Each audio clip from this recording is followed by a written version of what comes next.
श्रद्धेय महानुभाव, योग दर्शन के अंदर कई सूत्रों पर विचार करते हुए हम लोगों ने विचार किया था कि ओम जप करना है, गायत्री जप करना है, उनके अर्थों को समझना है और साधना की दुनिया में चित्त को एकाग्र करना है। ऐसा करने पर व्यक्ति धीरे धीरे परम तत्व की ओर जाने लगता है, आनंद भी मिलने लगता है और वह अधिगम सीखने की प्रवृत्ति वाला ज़्यादा हो जाता है। उसकी रुचि सीखने, पढ़ने, लिखने की ज़्यादा हो जाती है। इस अंतराल में अंतराय पैदा हो जाते हैं, विघ्न पैदा हो जाते हैं और उस विघ्न में भी हमें धैर्य पूर्वक रहना है। और यदि हम धैर्य का परित्याग कर देंगे तो ये विघ्न हमको आगे नहीं बढ़ने देते हैं और आनंद में जा करके व्यक्ति फिर सुख दुख में फंस जाता है। इसके लिए ये जो 9 विघ्न है इसको बढ़िया से समझना है। व्याधिस्त्यान संशय प्रमाद अलस्य विरति भ्रांति दर्शन अलब्ध भूमिकत्व अनवस्थितत्वानि चित विक्षेपास्ते अंतराया।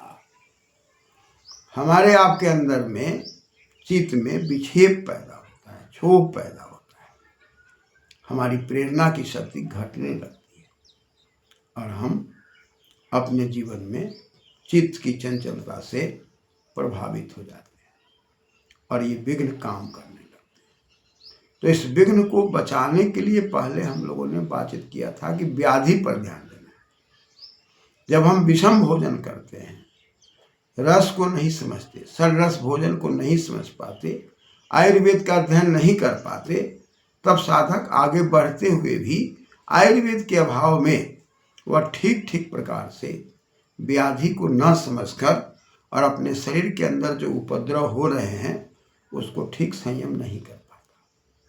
इस पर हम लोगों ने विचार किया था। अस्त्यान पर भी विचार किया था और अस्त्यान पर हम लोगों ने विचार किया था कि हम शब्द के संघात में फंस जाते हैं और उस समय में वाणी में अंतर आ जाता है, हमारा शरीर ढीला हो जाता है, सत से प्रीति कम हो जाती है और हम असत की ओर भागने लगते हैं और जो सच्चाई है वह सच्चाई ठीक से प्रकट हम नहीं कर पाते।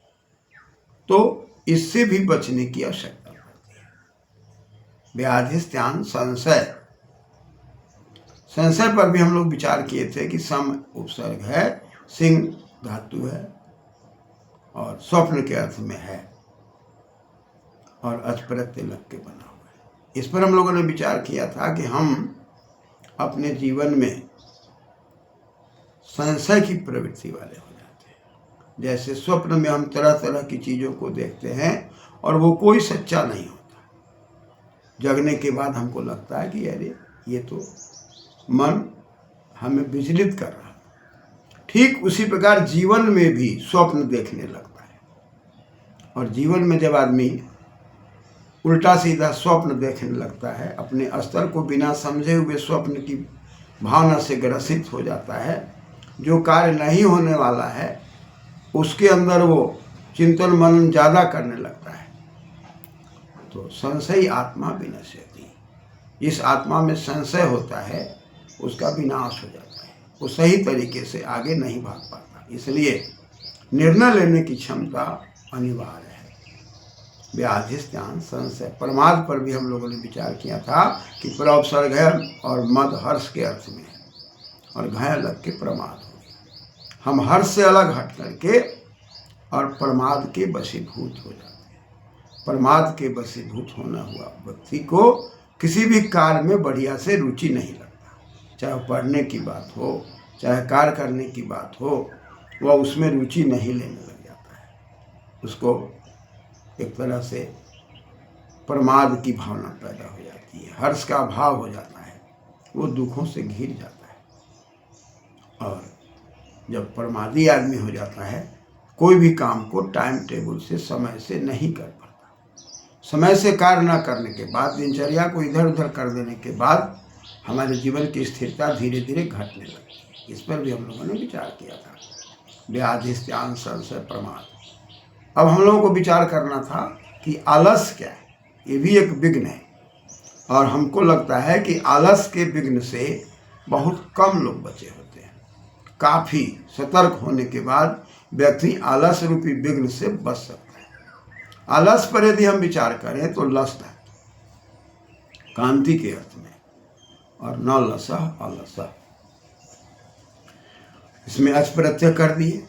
कहा कि भाई जिसकी कांति छीन जाए, जो सुस्त पड़ जाए, जो आराम तलबी व्यक्ति हो जाए, और उसके चेहरे की चमक आलस की ओर ले जाए, आराम की ओर ले जाए, और आवश्यकता से ज़्यादा आराम करने की प्रवृत्ति आलस की प्रवृत्ति है।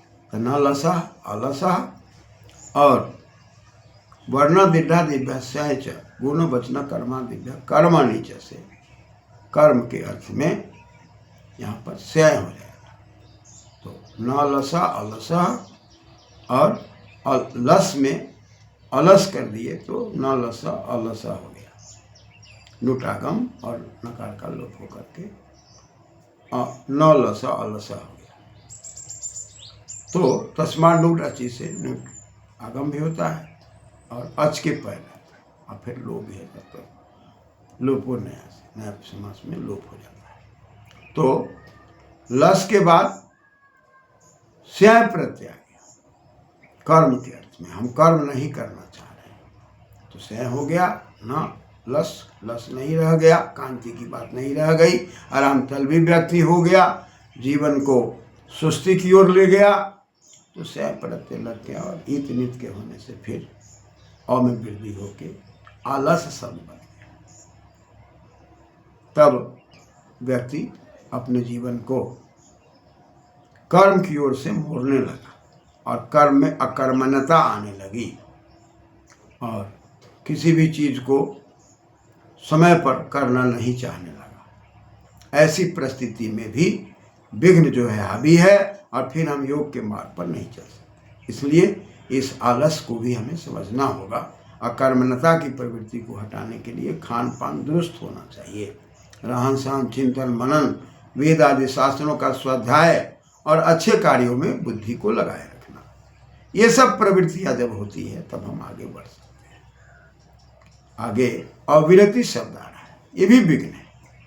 अविरति में न विरति अविरति, और वि उपसर्ग है, रमु रमन धातु है, अक्तिन प्रत्यय। हमको रमन करना है परम तत्व में, विचरण करना है ज्ञान विज्ञान में, अपने कार्यों को सही तरीके से एकदम समय पर हमको कर लेना है। लेकिन हम नहीं कर पाते, और हम में वैराग की वृत्ति नहीं रहती। विगतः राग वैराग्य, सुखानुसई राग, सुख के वशीभूत हो जाते हैं। ज्ञानेन्द्रिय कर्मेंद्रिय जो है हमें सुख की ओर ले जाता है, और सभी इंद्रियां अपने अपने सुख के वशीभूत होकर उसी में लटके रहना चाहती है।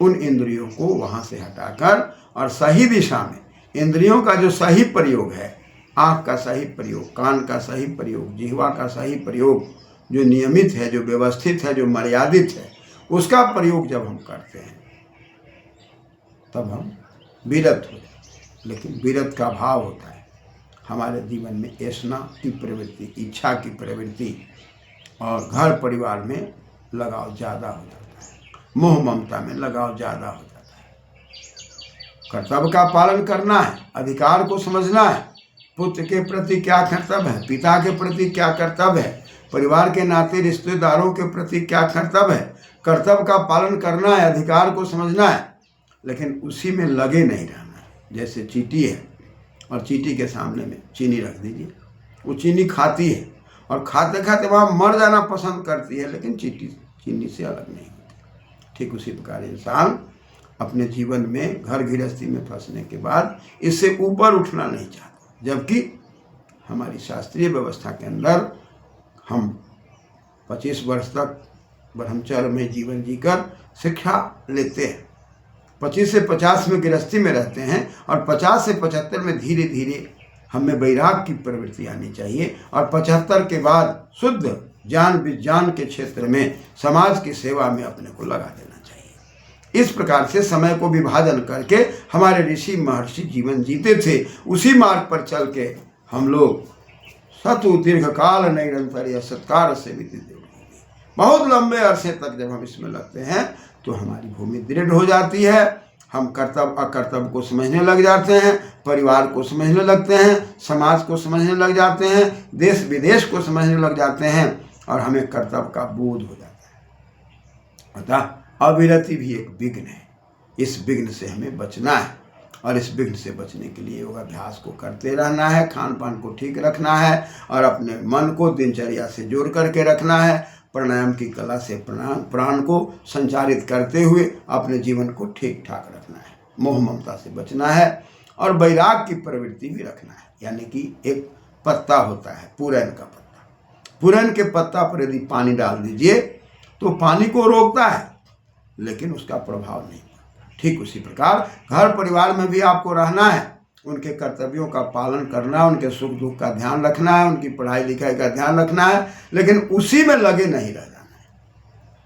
हम कौन हैं, कहाँ से आए, क्यों आए, किस लिए आए, क्या मेरा उद्देश्य है, इस ओर भी हमको चिंतन करना है। इसलिए हमें आलस को समझ लेना है, अविरति को समझ लेना है और इसी क्रम में हमको अपने जीवन में व्याधि स्थान संशय प्रमाद आलस अविरति इन विघ्नों को समझ करके और पुनः आगे इसका निदान पर भी हम लोग विचार करेंगे। धन्यवाद।